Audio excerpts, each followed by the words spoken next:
حضرات گرامی، وہ رات آنے والی ہے، وہ بخشش والی رات آنے والی ہے جس کو ہم شب برات کہتے ہیں. اس رات میں کیا کرنا ہے؟ سب سے پہلے مغرب کی اذان سے ایک 15 منٹ پہلے،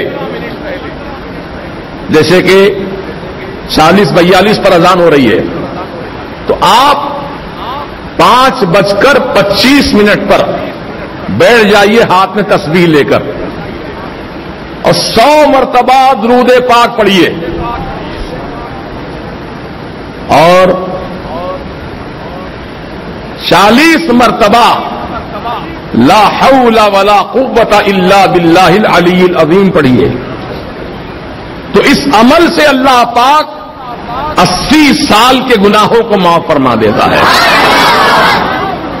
آپ کہیں گے حضرت 80 سال کے گناہ بخشے جاتے ہیں اس عمل سے، میری عمر تو 80 سال کی ہوئی نہیں. پھر 80 سال کی عمر نہیں ہے تو 80 سال کے گناہ بھی نہیں ہیں.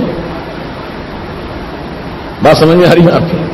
اب آدمی اگر 80 سال کا ہے تو 80 سال کے گناہ بھی ہوں گے اس کے، لیکن جس کی عمر ہی 80 سال نہیں ہے، ابھی تو 10 سال کا ہے، 15 سال کا ہے، 20 سال کا ہے، 25 سال کا ہے، وہ پوچھتا ہے کہ میری نیکیاں تو، میرے گناہ تو اتنے نہیں ہیں، میں تو 25 سال کا ہوں، بھی 80 سال تو اور آگے بہت زیادہ مجھے جینا ہے. تو اس کے لیے بشارت یہ دی گئی، اے نوجوان، 25 سال کے جو گناہ تیرے ہوئے وہ تیرے گناہ معاف کر دیے جائیں گے، اور جو سال بچے ہیں 25 کے آگے جو سال بچے ہیں وہ تیرے ماں باپ کے گناہ بخشے جائیں گے. سبحان اللہ. یہ ہے اس عمل کی برکت. تو آپ یاد رکھیں گے، بھول جائیں گے. کب پڑھنا ہے یہ؟ مغرب کی نماز سے پہلے، اذان سے پہلے. پھر اس کے بعد نماز مغرب ادا کیجیے، اور نماز مغرب کے ساتھ ہی موقع ہو تو سورہ یاسین 3 مرتبہ پڑھ لیجیے. اگر نہیں کچھ تاخیر سے پڑھنے کا ارادہ ہے تو آپ اپنے گھر جائیے اور غسل کیجیے، شب برات میں غسل کیجیے. بڑا مبارک غسل ہے وہ.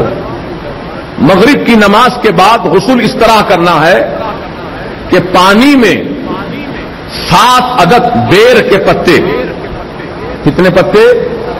7 عدد بیر کے پتے پانی میں ڈال کر گرم کرو. ہر ایک آدمی کے 7 پتے.